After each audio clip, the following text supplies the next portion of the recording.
This is Wretched Radio with Todd Friel. The times that try men's souls.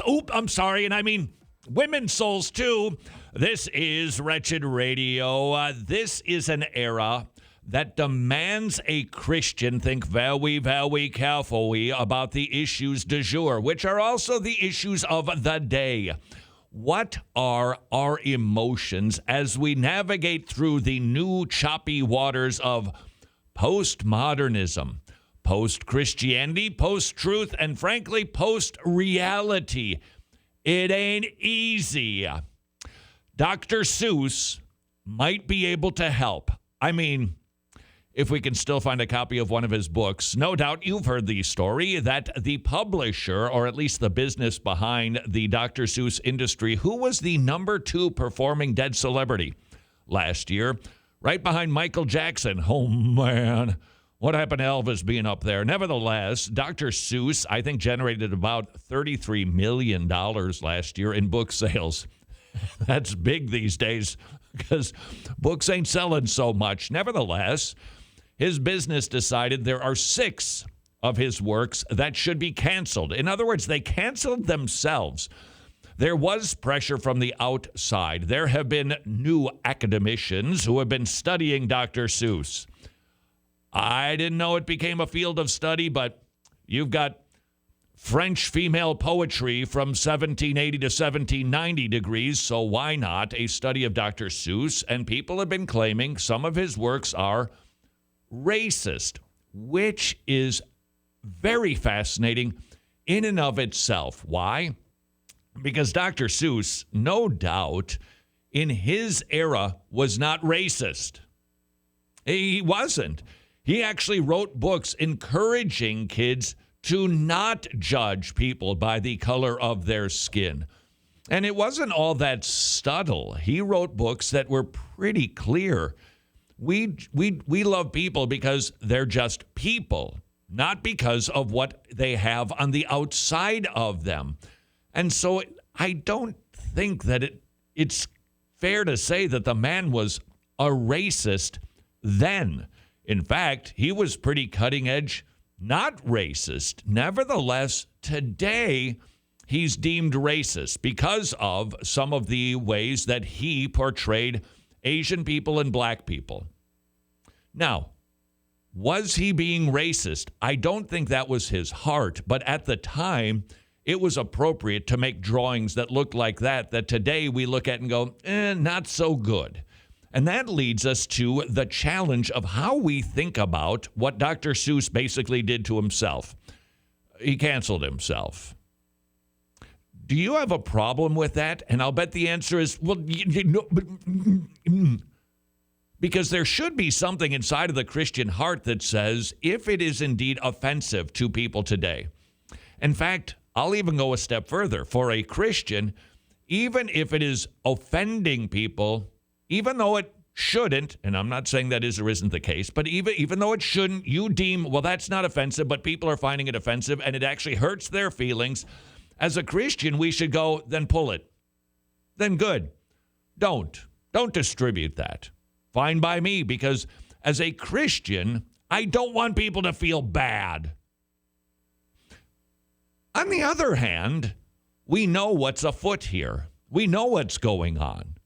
This is a part of critical theory being applied to literature, a new way of viewing and filtering virtually everything, including children's literature, and what would be considered a cancel culture mindset, that if you do anything that borders on something that is deemed offensive by anybody, well, you need to be canceled. And so, preemptively, it appears Dr. Seuss canceled himself. And so there's that side of the coin where you go, duh, come on, they're kids' books. On the other hand, do we want people to feel bad? And then you could probably come up with about 10 more, but what about the, and then you've got the, and didn't they?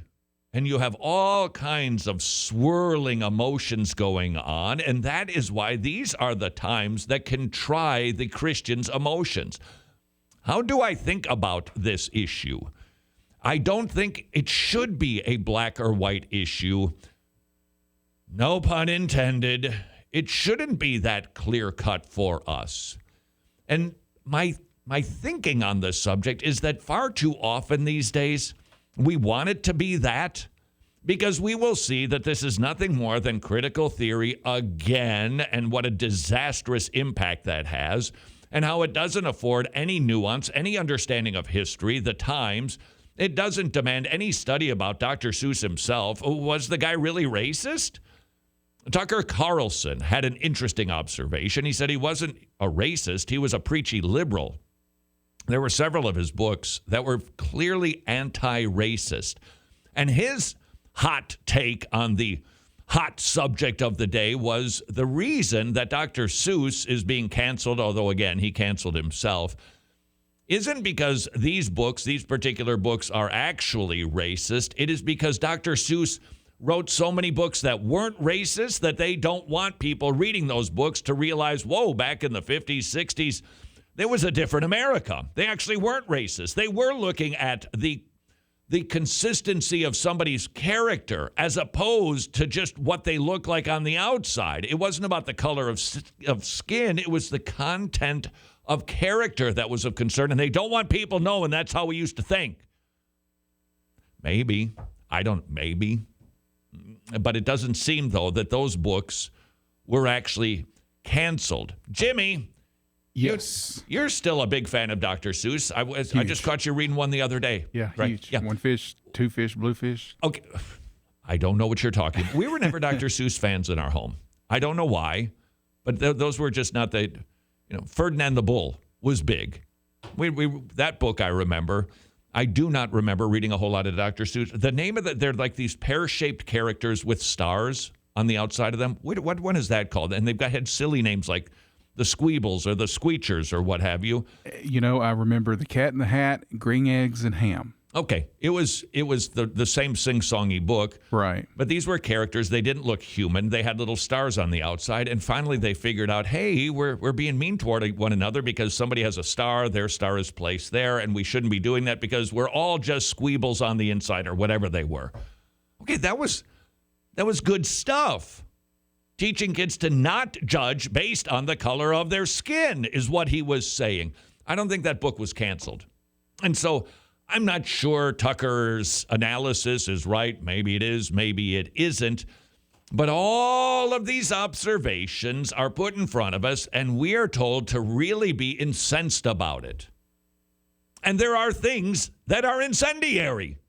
These things are annoying to us. But what if, because of the time, a drawing of people who are black wearing basically pygmy costumes, running around with nothing but grass skirts, if that's offensive, then cool, change the drawing. Pull the book if you want to, because we don't want people hurt. And I wonder if maybe we need to struggle a little bit more than we currently are in responding to some of these issues, because you've got to on the one hand and then on the other hand. And we have a tendency to forget about the other hand. That if people do indeed get hurt by it, right, wrong, or indifferent, I don't care. If it hurts their feelings, you say, but they're snowflakes. Okay. But if it hurts their feelings, do I want to be hurting feelings? Well, it's really not racist. All right, but they deem it that it is, so do I want people? But there's an agenda here. Yeah, I agree with you, there is. But if people are getting hurt, then I don't want it either. These are not easy times. You and I get it. We see what's afoot. And we see what the effect of it is and how it is undermining culture. And by the way, if you think for a single second, none of this will go about the business of undermining the church, this is what you can expect. Anytime you see what CRT, critical theory, is doing to the world, imagine it on the inside of the church. If you think that critical theory is just about a helpful analytical tool to understand stuff so that we can get along and sing Kumbaya together, wrong. If canceling is happening on the outside, it's going to happen on the inside of the church. And so if my theory is correct, if critical theory gets a foothold inside of the evangelical church, then start taking a look at some of the books that you loved, and you better start canceling them, because that is what they will do inside of the church. You'll find a theologian, he once said this, it's not deemed politically correct today, and away he goes. What happens out there with CRT is going to happen in here with CRT. Having said that, these are the times that try the Christian's emotions. Could I be wrong on my understanding of Dr. Seuss and how we're to feel? Yep.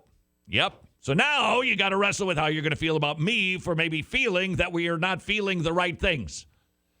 Can we perhaps challenge ourselves in these trying times to not find ourselves becoming as crabby and as angry as liberals are, and instead to just slow our roll and think through our feelings on subjects that indeed try our souls, because these are trying times. This is Wretched Radio.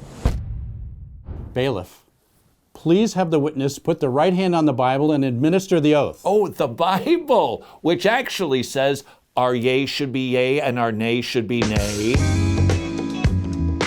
Does the defense have any more witnesses? Yeah, 2 of them in Revelation 11.